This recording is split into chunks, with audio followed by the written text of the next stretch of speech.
Hey everybody, how y'all doing? I copped a couple of new vinyls lately, and I want to show them to you. This is gonna be a lot of these vinyls. I'm gonna call this the out of the box vinyl because these are probably records you would not expect. Some of these are records you would not expect me to have and shit like that. Sorry, I had to read a Facebook message, but yeah, I'm kind of make this quick a little bit because I have to charge this. But anyway, first album I'm about to talk about today. Oh, this is a good one. It's David Ruffin's 1980 album Gentleman Ruffin, released on Warner Brothers.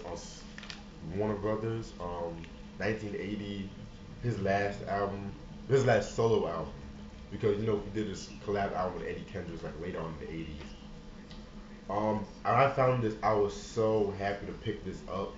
I mean, I've been looking for this album for ages. This is David Ruffin's best album, in my opinion.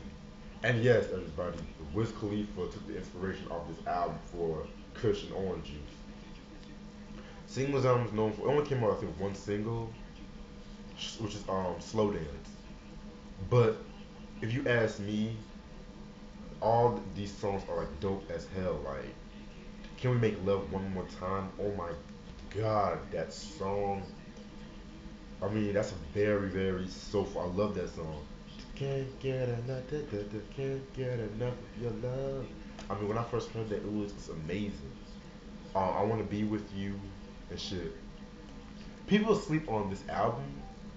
I don't know why because well, first of all, this album was out of print, very hard to come by, but they kind of re-released it I think a couple years back, 2012. But I got the original version, so yeah, this is a very collective item. If you're a fan of David Ruffin, like around like late '70s and stuff like that, or if you're a fan of like soul music of that time, you'll definitely love this album. David Ruffin, Gentleman Ruffin, 1980. Then we got another Motown, well, yeah, another Motown family tree. Gladys Knight and the Pips, Neither One of Us, 1973 on Soul Records under Motown. This is the last album under Motown and shit like that. And if I'm not mistaken, hold on. If I'm not mistaken, like years after they left Motown, Motown kept releasing unreleased material on them. You know how that shit goes. That's all I'm gonna say. Okay, Glass Nine the Pips. Um, I don't know. Believe it or not, this is actually the first album I have from them. Very surprising and stuff like that. Well, first of all, I just want to say rest in peace to William Guest. Yeah, rest in peace. He died late last year, shit like that. Album came out with two singles. Neither One of Us and what's the other single? Daddy, I Could Swear I Declare. Yes, neither one of us, all my Angie Stonehead should know about that song.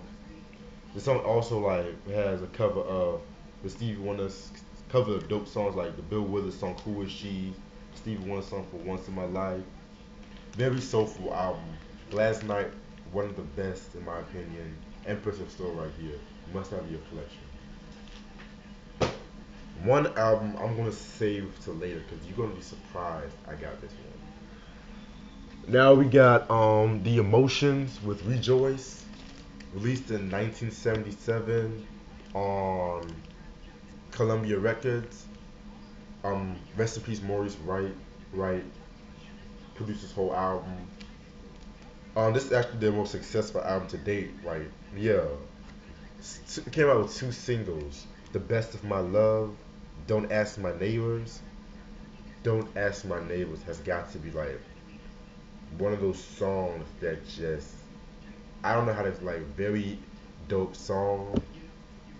Check out the Tashina Arnold and Tisha Campbell cover of that. That's actually a pretty good cover. It was what movie was it? The Sprung soundtrack. Yeah. Very good album. If you listen to the emotions around this time, you know what you're about to get into. No, especially with Maurice White, and things of that nature. He was. It definitely has like that Earth, Wind, Fire, all in all feel to it.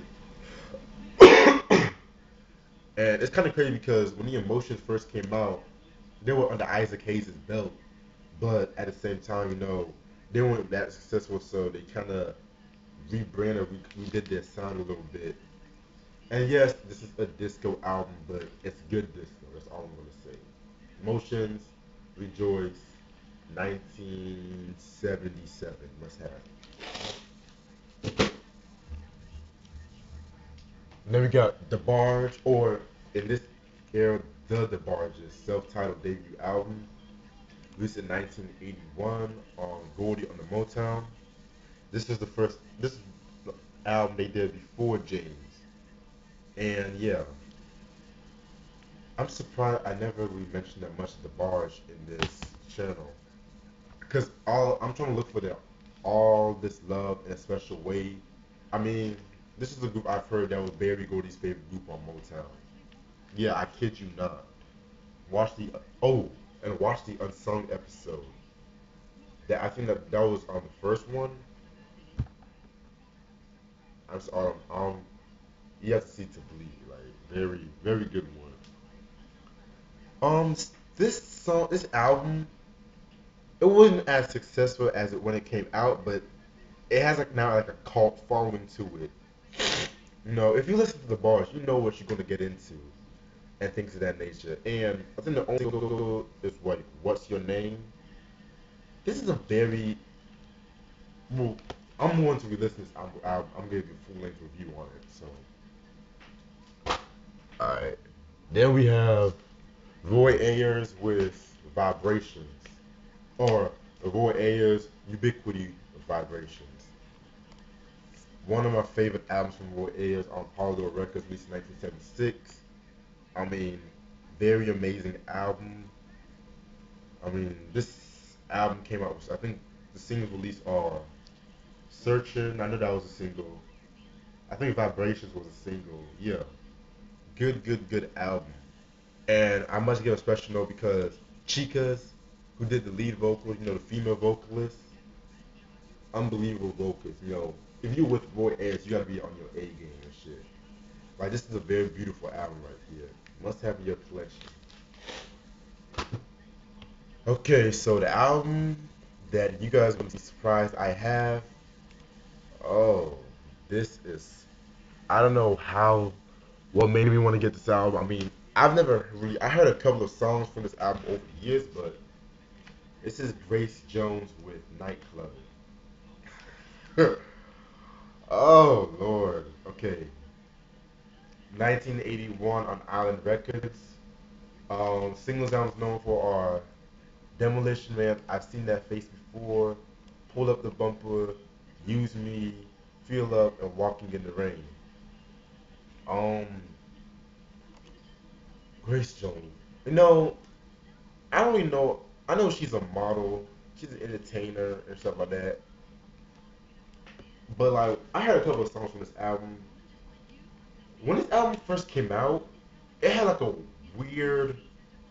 It was a lot of people would notice its weird sound. It had like a very very weird sound to it. Like it's because no one was really doing stuff like she was mixing reggae, new wave, funk, and I've noticed like in the '80s, this was like the late '70s and '80s that reggae was like really big in like the United States and stuff like that, So it looks like a very weird album, and this album kind of like influenced Janelle Monáe, it low key influenced Rihanna too, so very good album.